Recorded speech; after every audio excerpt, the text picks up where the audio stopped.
I was a dreamer. And as a child, basically, I wasn't very ambitious or wanting to achieve whatever. I was just going with the flow, actually. My parents thought I was a bit odd because they're like medical people and scientists, and they got this dreamer on their hands. So luckily, they let me pursue whatever I wanted. So also, this is one of the values they instill with me, is that, you know, let you have the freedom to explore.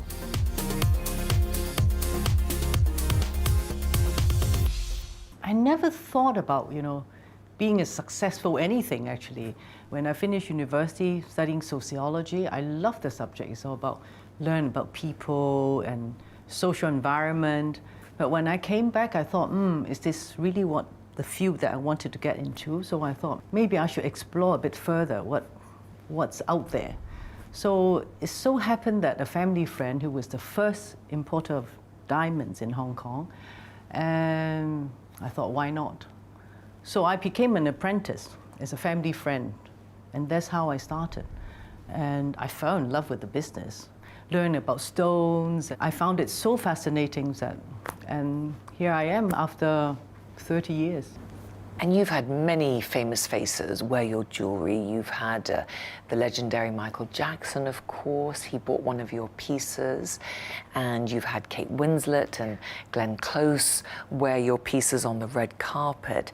How do you feel when you see people like that wear? Of course, I'm happy to see it on them, just like I'm happy to see it on my clients, actually.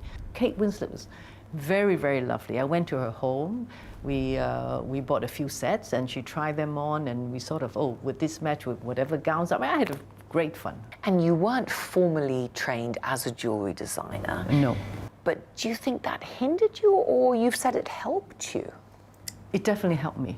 At that time, I thought, you know, I hadn't got any formal training, but that's why nothing is impossible.